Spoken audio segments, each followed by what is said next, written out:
Hey church, it's Pastor Matt here. I'm the student pastor here at Medway. Just want to take a second as we spend 5 minutes with God to remind you that God is moving. God is moving in our church. He's moving in our community. He's moving in our country. He's moving in the world. And it's important to remember specifically at a time like this, where we're going through some craziness, we're going through some chaos. It's important to remember the fact that God is moving. And on top of that too, He wants you to be a part of it. So here at church, we always say, even though some of you are watching online, some of you are watching in person, we want you to be involved. We need you to be involved. God is moving here at our church, and it's an awesome thing to be able to say that, and we want you to play a part in that. And so we talk about all the time our big three things: share, build, and reach. Today, I specifically want to talk about that sharing part, how we can start to share God's love with other people. And you can do that through inviting. Man, inviting is one of the quickest ways that us as Christians can actually impact and change heaven. Never underestimate how important it is to invite others to church. I want to share with you a piece of scripture here out of Matthew chapter 9 that talks a little bit about this. This is verses 35 through 38, and it says this. It says, Jesus went through all the towns and villages, teaching in the synagogues, proclaiming the good news of the kingdom, and healing every disease and sickness. When he saw the crowds, he had compassion on them because they were harassed and helpless, like sheep without a shepherd. Then he said to his disciples, this part is so important. He said to them, the harvest is plentiful, but the workers are few. Ask the Lord of the harvest, therefore, to send out workers into his harvest field. I want to break this down a little bit, what's going on here. So Jesus was doing his normal thing, right? He was performing miracles. He was healing the sick. He was going around and showing love to others. And he realized these people were helpless. These people were sad. They were depressed. They were down. They were running around through their everyday lives like sheep without a shepherd. Utter craziness. Utter just not the way it was supposed to be, right? Everything was going wrong, and Jesus saw this, and he was like, you know what? They need a better way. So he had compassion on them.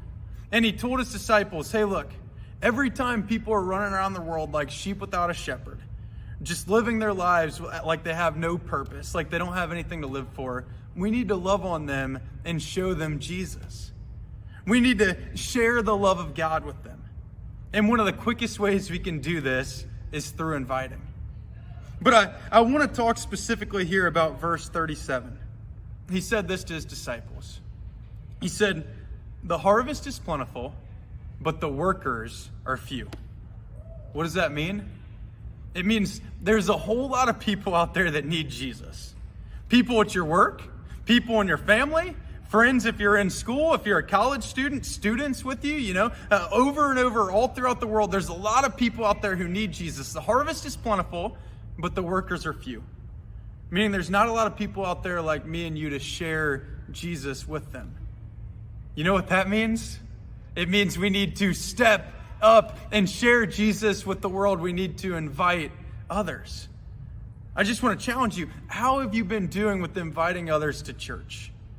This was actually a similar lesson we shared with some of our high school students. We're actually at summer camp this Thursday and Friday, and God's already been moving. It's been awesome. And throughout the course of camp, right beforehand, we were like, you know what, guys? You can share your love for God by inviting. You can change heaven by inviting. It's not just a number game. It's not about how many people show up to church. It's about literally changing heaven. You can play a difference in someone's life. You can make a difference in heaven by sending out an invitation. And we challenged our high school students with this, and it was like, what's going to happen? And guess what they did? They stepped up. We're at summer camp now. We've seen multiple new students come in on Instagram. They were sharing our posts. They were telling their friends. They were tagging them. They were like, hey, come and hang. It's going to be awesome. They're literally changing heaven and giving other students a chance to come and experience God through an invitation. And your invitation matters. There's someone who's waiting on a chance to experience Jesus, and they're only one invitation away. So I just want to challenge you. Look for opportunities, always, but specifically right now, to invite others to church, to be the church. Don't just come to Sunday and call it good. Invite people to church and change heaven. Share on social media Invite your buddies. Man, the world needs it. If we step up and invite, I'm telling you, even though there's a lot of people out there, the harvest is plentiful. If we step up, God is going to move. So invite someone to church this week, guys. God is moving. It's so exciting to be a part of it. Thank you so much for all you do.